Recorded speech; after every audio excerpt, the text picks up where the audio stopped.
So let's talk about how we diagnose in Reiki. As you know, Reiki is an energy healing modality. So we don't make use of diagnosis in the same way allopathic or Western doctors or Ayurvedic or Chinese traditional medicine doctors or any other medical system. We diagnose very differently. We diagnose for the energetic blockage. So basically, in the Reiki system, we have a model where we talk about an energetic body of a person, and we also talk about how a lot of sicknesses, issues, difficulties are caused by blockages in this energetic body. There are other things that can happen to the energetic body that is not within the sphere of influence of Reiki. But in Reiki, our focus is on releasing or dissolving blockages. What it means is we don't go with the same way that other doctors make use of. We don't diagnose diseases, we diagnose energetic blockages. So, as a starting point, maybe we'll work with a client who has a diagnosis from a different medical practice. It could be somebody is diagnosed with sinusitis or diabetes or any other disease. But that disease does not give us a starting point. We have to find our own starting point. And our starting point is figuring out where the energetic blockage is. So that's the first step. This is the first kind of diagnosis we do with Reiki. We also do another kind of diagnosis. And that diagnosis is about whether we can cure this and how long we would need to cure the situation. So the first type of diagnosis, it can be done by anybody who is attuned to Reiki, and they can do it from the day one. If you're attuned to Reiki, you can do it from the day one. And this is biosense scanning. Basically, you connect with Reiki, and then you move your hand on your body or the other person's body and get the sensation of the energetic response that you have from the other person.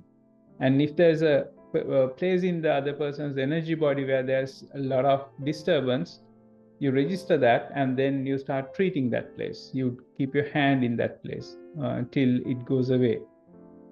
So this is the first kind of diagnosis, is something that all Reiki practitioners are able to do. The second one, figuring out how long it would take and also whether you can cure it or not, would take a lot more experience. And you'll have to do a lot of work to get to that level. So it is not something we would recommend beginner practitioner or even intermediate practitioners to do. But there are things that beginner practitioners and intermediate practitioners can start doing to reach that level. First, you need to start making sense of the sensations that you're experiencing. Everybody experiences Reiki differently, and everybody experiences different kinds of energetic blockages also differently.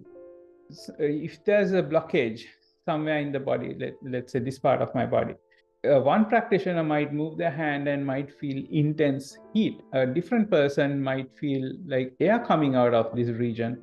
Another person might feel a tingling sensation, a strong tingling sensation. So Reiki feels differently to different practitioners. So you need to first master these different sensations, how Reiki feels for you. And only way to do that is to do a lot of treatments. That's another aspect. You also need to pay attention to how the healing process feels for you. Do you feel tingling sensations in your hand? Do you feel hurt in your hands? Do you feel other sensations in different parts of your body? Or does the sensations move through your hands? Like, there's a lot of things that can happen. And also, you might have other sensory experiences, like you might have smells, you might have visuals. So I would highly recommend you writing them down. What you noticed with the client, what were the symptoms they were presenting, and what is your healing experience, what you went through, and also what was client's experience, what did client report to you after going through the session, maybe next day. So when you start collecting your experience and collecting it as a journal, you start noticing patterns. So this is where you start maturing into a senior healer. When you have collected enough data and enough experiences doing Reiki to other people, you'll start noticing patterns, and soon you'll be able to tell your clients whether something can be cured with a single session, or whether they need to come for multiple sessions, five sessions, 10 sessions, 20 sessions, etc., or whether number of sessions are needed quite high.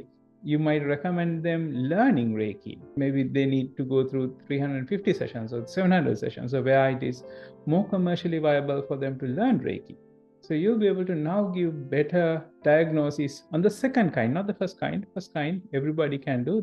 Everybody can sense, PSN, and figure out where the energetic blockages are. The second kind, how long it would take to dissolve all energetic blockages for the present concern. So if you're a beginner practitioner or an intermediate practitioner, I would highly recommend you starting this journaling process. What are the presenting concerns? What is your biosense experience? What is your healing experience? And what was client's experience? So when you start collecting these for information and journal them for a while, you'll start noticing these patterns. I hope you learned something. I'm GamakaShri, Chief Trainer and Coach for Mind Designs International. We teach Reiki and other energy healing modalities. We also do energy healing sessions. We teach meditation, 2 types of meditations, the deep state meditation and also awakening meditation. We also focused on your success. So we have success code training programs based on NLP, applied psychology, and conversational hypnosis. Feel free to connect with me if you want to learn anything about these programs. Take care of yourself. Jai Shri.